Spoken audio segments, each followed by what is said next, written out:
Last night, a Hillsborough County Sheriff's deputy drove to Buendia's Tampa apartment for a domestic disturbance, while Deputy Lyonelle De Veaux questioned his girlfriend, Jessica Gibson, near the apartment's front gates. The sheriff says Buendia ambushed De Veaux at her cruiser. He pulled what we believe to be a large caliber handgun from underneath his shirt and opened fire on her at almost point-blank range. Deputies say Buendia fired 9 times, hitting De Veaux 3 times in her shoulder and leg. She was rushed to St. Joe's, and Buendia was found inside the apartment unconscious. After a 6-hour standoff, deputies booked the Marine into the Hillsborough County Jail this evening on attempted murder of a law enforcement officer. Our next award, the Silver Cross, is presented to an individual who, in the performance of his official duty, sustained serious physical injury as a result of a hostile behavior by another using a deadly weapon or dangerous instrument. On September 30, 2011, this Silver Cross recipient responded to a 911 emergency call. The caller indicated that a male subject was threatening violence against a female. Upon arrival, this deputy was immediately met by the female victim, who was clearly distraught. After placing the female victim in her patrol vehicle, she was approached by a male subject under the pretext that he was looking for his lost dog. Unaware that the subject was in fact the suspect, he produced from his waistband a handgun and began shooting, striking the Silver Cross recipient 3 times. The male subject fled the scene as backup units arrived to help this deputy, who had taken cover and was subsequently transported to the hospital. After an intense investigation, the male subject was apprehended and charged with 2 counts of battery, 1 count of aggravated battery, and 1 count of attempted second-degree murder on a law enforcement officer. After more than 5 weeks of rehabilitation, this Silver Cross recipient returned to full duty. Please join in welcoming Silver Cross recipient Deputy Lyonelle De Veaux.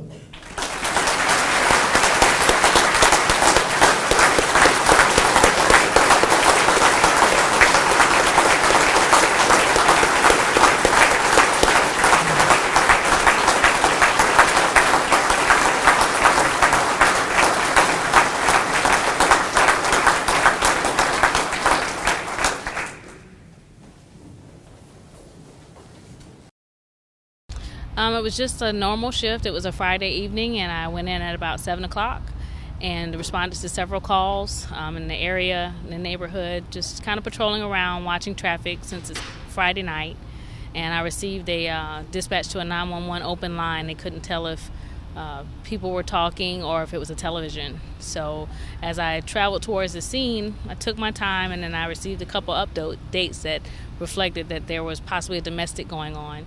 And I requested a backup unit to assist me. My backup told me that he was still a few minutes out, so I decided to wait for him towards the front of the complex. And as I entered the complex through the front gate, a female ran up to me and was yelling that someone was crazy, and she was very, very distraught. So I told her we were going to move up a little bit to get out of the way of the gate, and as I pulled up, she still was just extremely upset. And he's crazy, and I could tell she was in a panic, so I told her to get into the back of my patrol car and close the door, and that I'd talk to her. About that same time, I saw a male starting to approach me from my left, and as he walked up, he had his hands out, and he said he was looking for his dog. And I recognized that as a statement from my call that a male had gotten on the line and said something about a dog, so then I realized that I was probably dealing with my domestic. And so we conversed back and forth for just a few seconds about he was looking for this dog. He wanted my assistance to find the dog, and I was trying to convince him to go back to the apartment so we could talk away from the public since there were several people outside. And he asked me one last time, would I help him look for his dog? And once I said no, pulled a weapon out of his waistband and started to fire at me. You had the weapon in the back? It was in the front. It was in the front. Dark, so you weren't out it was dark, and he had his hands up in such a way that his shirt just draped straight down. So there was no silhouette of a gun or anything like that, no indication. You weren't in a drawdown position or anything because you were just talking to this individual. I was just talking to him, and I was actually getting ready to get back into my patrol vehicle because he made steps to turn to go back to his apartment. He pulls out a firearm, handgun? Yes. And you hear or you see muzzle flash? I see 2 flashes in particular while I'm looking at him. He's probably 7 to 8 feet away from me. At that point, I took a step back and went for my gun, and I felt my shoulder start to burn. So at that point, I decided, let me retreat a little bit, and as I took another step back, I felt my thigh begin to burn and realized I had been shot. So I decided to get cover behind my patrol car. I ran towards the back of my patrol car, and as I was running, I could still hear shots being fired. I went into 46 status, which is an emergency status on my radio, and I felt a shot in my calf as I was running, and proceeded to run as far away as I could because my patrol car was actually parked right up against the fence line, so there was no cover.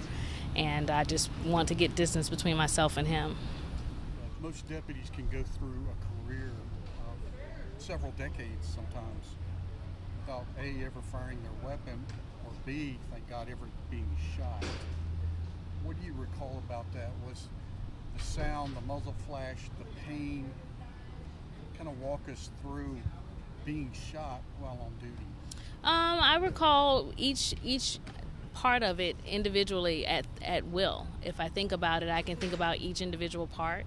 The thing that shocked me the most was the fact that on TV you see someone get shot, and there's a lot of theatrics, there's a lot of sometimes blood that spatters and screaming in pain. I did not actually realize I had been shot until the second shot, because it was a burning sensation that I felt versus immediate pain. And there was confusion in my mind of what it was, but I just began to pray and ask God to protect me, and just decided to take off. What type of firearm did he have? I believe he had a 9mm Taurus. And you were shot where? I was shot in my shoulder, which went to a right degree angle after it hit my rib and lodged into my back. It was a hollow point. I was shot in my thigh with another hollow point, so it traveled from the inside of my thigh to the back of my thigh, hollow point. And then my calf was also struck from the back, and it exited out the front of my calf. That one did not mushroom as a hollow point is supposed to, so there's minimal damage there. You were wearing a protective vest. I was.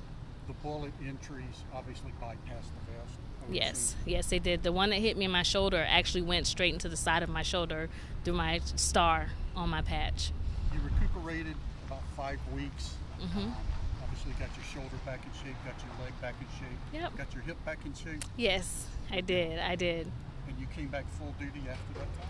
Yeah, it was actually more closer to 8 weeks. I had a little bit of light duty time, but I was cleared about 5 weeks after to go back at my leisure. So. Your first day back, your first night, Mm-hmm. you get in your car, you tell communications you're on duty. 3 Golf 37. How'd that feel? I was just very excited actually to be back to work. I missed my partners a lot when I was gone, and I actually went up to the district several times to see them. So I was just excited to surprise them that I was back. I did actually get a 911 call that night, and someone freed me. And any call that I received in the subsequent weeks to that complex, they would not let me go. I think they were fearful that I'd have some type of flashback. But when I went back for the first time, it was fine. What would you like to tell the public about your HCSO family? I love my HCSO family. They were and continue to be just fabulous to me. My major and my captain in particular are wonderful to myself and my mom. There's a definite personal relationship that's developed, and everyone that I run across that knows of my situation, they're proud of me. And they respect me, which that means more to me than anything else. I was just doing my job. I wasn't out to try to be a hero or anything. I don't even consider myself one. But my family, they make sure they educate new people coming in. Hey, if you don't know who this is, let me tell you about her. And they've just been wonderful. I know the public, if they could, would thank you for your service. That silver star hanging around your neck.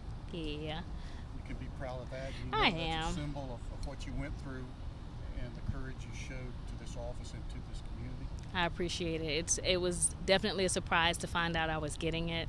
I didn't expect anything at all, and the community, they've all done things, reached out to me, so many letters and cards, poems, songs, just whatever they felt like giving. I even received shoelaces to replace the ones they cut from Kalamazoo Sheriff's Office.